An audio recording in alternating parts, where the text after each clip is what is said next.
dalam program The Journey of Haramain with Umroh bareng ANB Angkatan Kedua. Insya Allah akan diberangkatkan akhir Februari 2024. Hubungi 0812 9090 4331. Innal hamdalillah nahmaduhu wa nasta'inuhu wa nastaghfiruh wa na'udzu billahi min shururi anfusina wa sayyiati a'malina. May yahdihillahu fala mudilla lahu wa may yudlil fala hadiya lahu. Wa ashhadu an la ilaha illallah wahdahu la syarika lahu wa ashhadu anna Muhammadan 'abduhu wa rasuluh. Ya ayyuhalladzina amanu taqullaha haqqa tuqatih wa la tamutunna illa wa antum muslimun.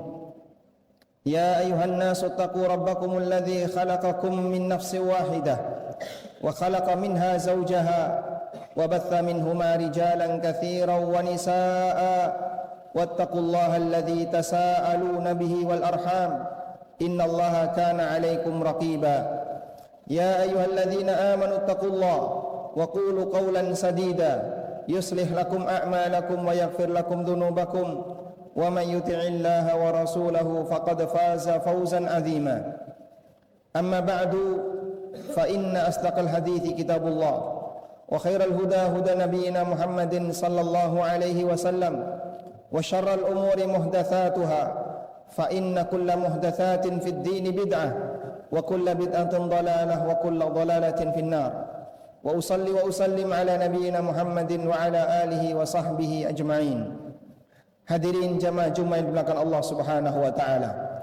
Kita bersyukur kepada Allah taala atas nikmat aman yang Allah berikan kepada kita sehingga kita bisa melaksanakan rangkaian aktivitas, baik aktivitas ibadah maupun muamalah maupun aktivitas yang lainnya tanpa gangguan ketakutan.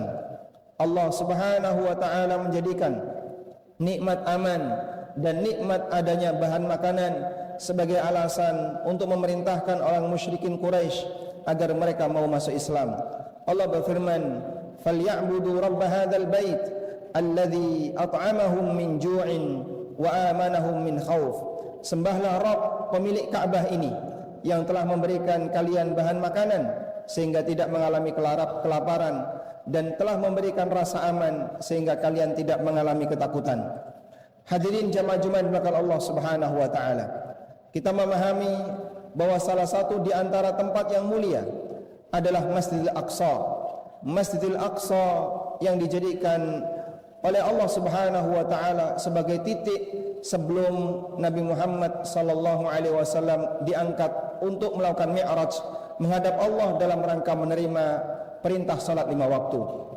Allah Subhanahu wa taala menyebutkan tentang Masjidil Aqsa dalam Al-Qur'an dengan Allah awali mensucikan dirinya. Allah berfirman, "Subhanalladzi asra bi'abdihi lailan minal masjidil haram ilal masjidil aqsa alladzi barakna haulah." Maha suci Zat yang memberangkatkan hambanya di waktu malam dari Masjidil Haram menuju Masjidil Aqsa yang Allah Ta'ala berkahi daerah sekitarnya. Al-Hafidh Ibn Katsir rahimahullah Ta'ala menyebutkan, yumajjidullahu Ta'ala nafsahu wa yu'azzimu sya'nahu liqudratihi ala ma la yaqdiru alaihi ahadun siwa.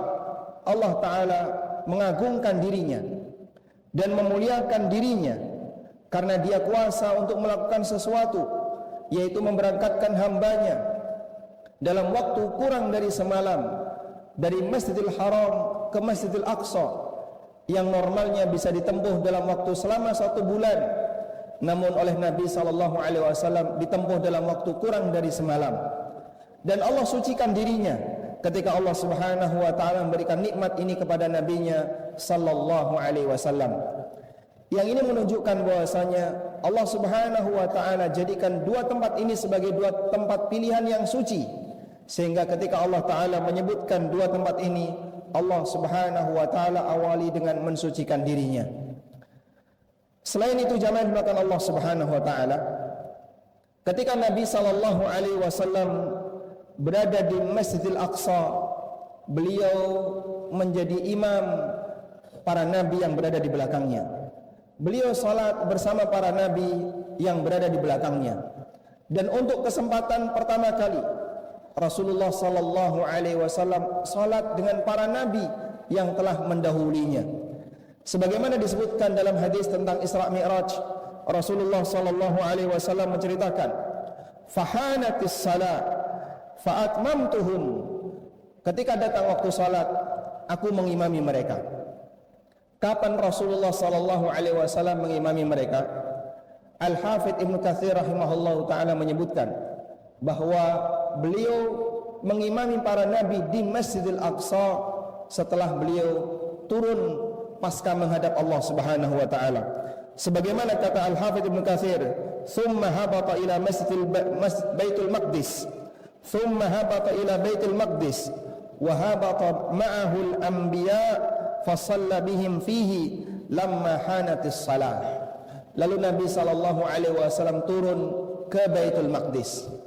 Demikian pula para nabi yang arwahnya berada di langit. Mereka turun ke Baitul Maqdis, fa shalla bihim fihi. Kemudian Rasulullah sallallahu alaihi wasallam mengimami mereka di Baitul Maqdis lamma hanatis salah, ketika sudah masuk waktu salat. Sungguh masjid yang luar biasa istimewanya. Dikala Masjidil Haram waktu itu masih penuh dengan berhala, karena sebelum ditaklukkan Fathu Makkah, Masjidil Haram dipakai untuk tempat kesyirikan. Namun Masjidil Aqsa ketika itu telah bersih dari noda-noda kesyirikan, dan Allah Subhanahu wa taala menjadikan Masjidil Aqsa ketika itu sebagai tempat salatnya para nabi, yang menjadi imam adalah Nabi Muhammad sallallahu alaihi wasallam. Jamaah dimakan Allah taala, dengan nilai kemuliaan yang demikian luar biasa, orang saleh masa silam sangat mengagungkan Masjidil Aqsa. Demikian pula kaum muslimin generasi setelahnya. Bahkan sebelum Nabi Muhammad sallallahu alaihi wasallam diutus, ada orang saleh yang sampai hendak mewakafkan anaknya untuk Masjidil Aqsa. Anda bayangkan, wakaf anak untuk Masjidil Aqsa, untuk Baitul Maqdis. Demikianlah yang dialami oleh istrinya Imran radhiyallahu anha. Istrinya Imran diceritakan oleh Allah Subhanahu wa taala dalam Al-Qur'an, "Rabbi inni nadartu laka ma fi batni muharraran fataqabbal minni." Ya Allah, wahai Rabbku, aku bernazar kepadamu, ma fi batni muharraran, apa yang ada dalam kandunganku, muharraran, terbebas dari seluruh urusan dunia, fokus untuk berkhidmat, memberikan layanan bagi agama. Dan dijelaskan oleh para ulama, yang dimaksud dengan nadarnya istrinya Imran, anaknya ini kalau lahir laki-laki akan dijadikan sebagai dai yang berdakwah khusus melayani Baitul Maqdis. Fataqabbal minni, maka terimalah nadarku. Dan Allah Subhanahu wa taala menerima nadarnya imra'atu Imran. Fataqabbalaha rabbuha biqabulin hasan. Allah taala menerima nadarnya imra'atu Imran dengan penerimaan yang baik. Namun Allah Subhanahu wa taala takdirkan yang terlahir tidak sebagaimana harapan istrinya Imran, yang terlahir seorang wanita yang diberi nama Maryam. Padahal imra'atu Imran berharap yang terakhir adalah seorang lelaki, sehingga bisa dijadikan sebagai muharrar, dijadikan sebagai orang yang merdeka, fokus untuk urusan agama dalam rangka berkhidmat ke Baitul Maqdis. Dikatakan oleh sebagian ulama, annaha nazarat fi batniha wa sa'alat rabbaha ayyakuna khalisan mufarraghan lil ibadah. Beliau bernazar di hadapan Rabbnya dan mohon kepada Allah Ta'ala agar menjadikan anaknya terbebas dari seluruh urusan dunia, fokus untuk ibadah, li khidmati Baitul Maqdis, dalam rangka berkhidmat, memberikan layanan bagi Baitul Maqdis. Sepanjang sejarah mungkin kita tidak pernah melihat ada orang yang wakaf anak. Kalau ada orang yang wakaf lahan, wakaf tanah, wakaf bangunan, wakaf harta, banyak. Dan itu bisa dicari lagi. bisa dia dapatkan. Tapi ketika ada orang yang wakaf anak, itulah istrinya Imran yang beliau memberikan anaknya untuk Islam, untuk dakwah. Sehingga jamaah dimulakan Allah Subhanahu wa taala, ini salah satu di antara bukti bagaimana orang di masa silam mereka sangat memuliakan Masjidil Aqsa, Baitul Maqdis, sampai mereka mewakafkan anaknya untuk berkhidmat bagi Baitul Maqdis. Selanjutnya jamaah dimulakan Allah, seorang nabi yang mulia yang menjadi nabi ulul azmi, bahkan memiliki pengikut terbesar pasca Nabi Muhammad sallallahu alaihi wasallam. Beliau adalah Nabiullah Musa alaihi salatu wassalam. Pada waktu beliau hendak meninggal dunia, beliau memohon kepada Allah Subhanahu wa taala agar tempat wafatnya didekatkan dengan Baitul Maqdis ramyat hajarin, sejauh lemparan batu. Disebutkan dalam hadis riwayat Bukhari Muslim dari sahabat Abu Hurairah radhiyallahu anhu, Rasulullah sallallahu alaihi wasallam menceritakan proses ketika Nabi Musa alaihi salam didatangi oleh malakul maut.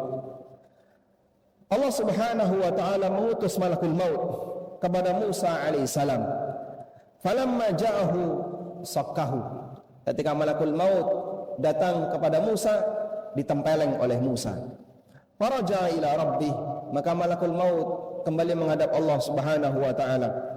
Faqal, kemudian malakul maut mengatakan, arsaltani ila abdin la yuridul mauta. Engkau ya Allah telah mengutusku untuk menemui seorang hamba yang belum berkeinginan mati. Dan kenapa malakul maut ditempeleng? Sebagian ulama menjelaskan, seluruh para nabi mukhayyar. Dia diberi pilihan. Diberi pilihan mau mati kapan. Sehingga tidak boleh malakul maut datang untuk mencabut nyawa nabi sebelum memberikan pilihan, mau bertahan hidup ataukah ingin mati. Dan malakul maut ketika itu datang kepada Musa sementara beliau belum memberikan pilihan kepada Musa. Lalu malakul maut ditempeleng oleh Musa alaihissalam. Dan kejadian ini sahih diberitakan oleh Rasulullah SAW dalam hadis riwayat Bukhari. Selanjutnya jamaah dengan Allah Subhanahu wa taala, Allah mengutus kembali malakul maut.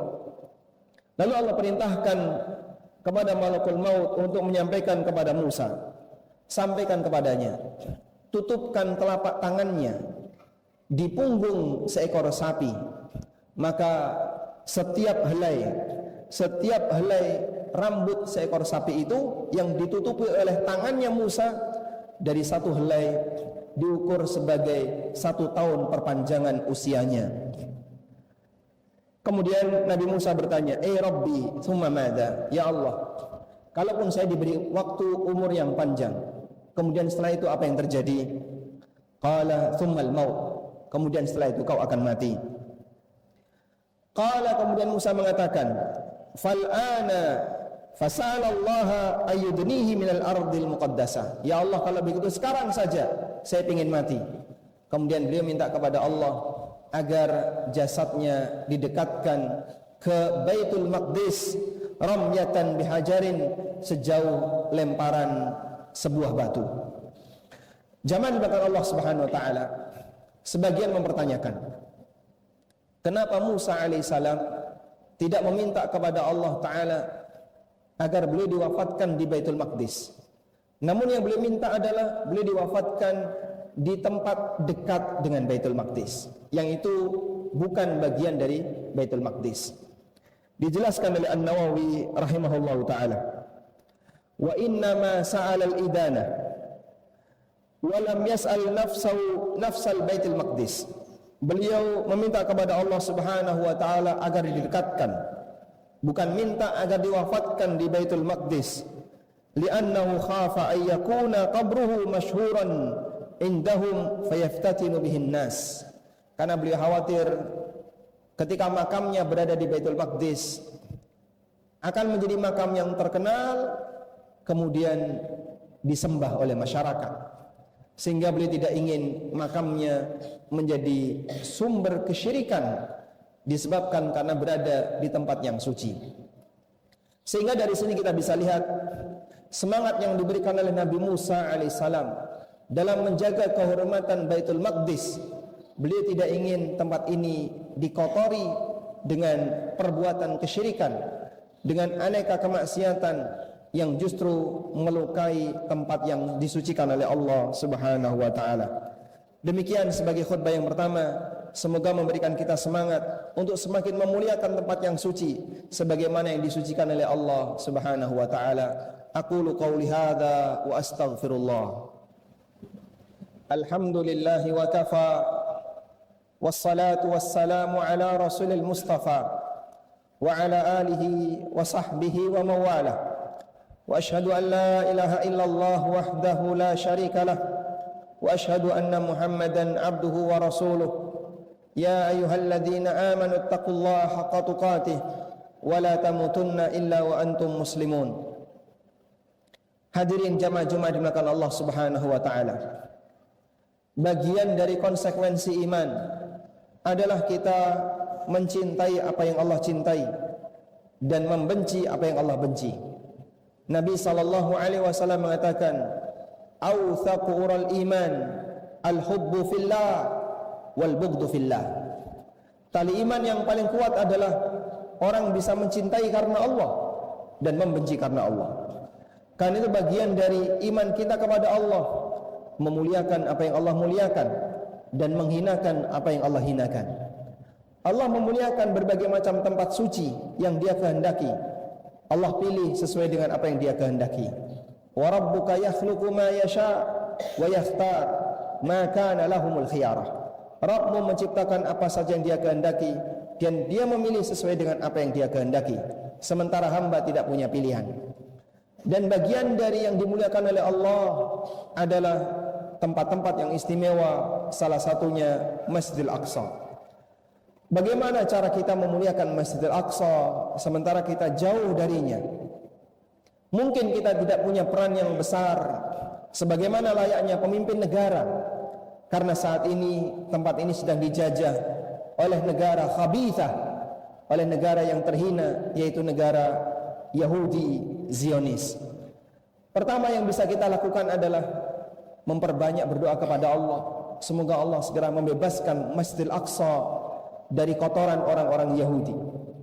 Andaikan di antara para santri Ma'had Imam Syafi'i Brebes, satu saja di antara kalian doanya dikabulkan oleh Allah, itu sudah mencukupi. Andaikan doa di antara kita satu saja yang dikabulkan oleh Allah, itu sudah mencukupi. Sementara ribuan bahkan jutaan kaum muslimin bareng-bareng berdoa, maka kita juga harus ada di tengah mereka, melibatkan diri untuk berdoa kepada Allah, memohon agar Allah Subhanahu wa taala segera membebaskan Masjidil Aqsa dari kotoran orang-orang Yahudi. Selanjutnya, mari kita jaga keselamatan tauhid di seluruh bumi Allah yang mampu untuk kita jangkau. Karena membersihkan dan mensucikan tempat suci yang paling tinggi adalah membersihkannya dari noda-noda kesyirikan. Ibrahim alaihissalatu wassalam diperintahkan oleh Allah untuk membersihkan Masjidil Haram. Wa ahidna ila Ibrahim wa Ismaila an tahira baitiya lit-ta'ifina wal-'akifin war-ruk'is sujud. Dan aku perintahkan kepada Ibrahim dan Ismail agar keduanya membersihkan rumahku, yaitu Masjidil Haram, karena itu akan digunakan untuk orang-orang yang tawaf, orang-orang yang i'tikaf, dan orang-orang yang salat.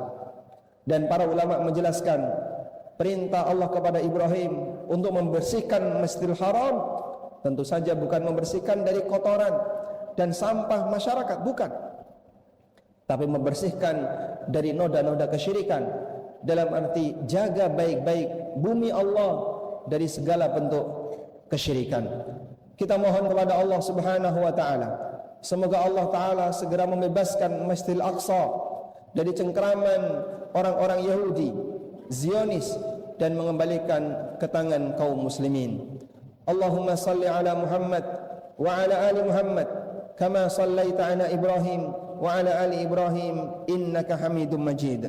Allahumma ighfir lil mu'minina wal mu'minat wal muslimina wal muslimat الأحياء منهم والأموات إنك سميع قريب مجيب دعوات يا قاضي الحاجات اللهم أنجِ المسلمين المستضعفين في فلسطين اللهم أنجِ المؤمنين المستضعفين في فلسطين اللهم انصر إخواننا المجاهدين في فلسطين اللهم حرر المسجد الأقصى وعده إلى المسلمين ربنا آتنا في الدنيا حسنة وفي الآخرة حسنة وقنا عذاب النار وصلى الله على نبينا محمد وعلى آله وصحبه وسلم وآخر دعوانا أن الحمد لله رب العالمين وقوموا إلى صلاتكم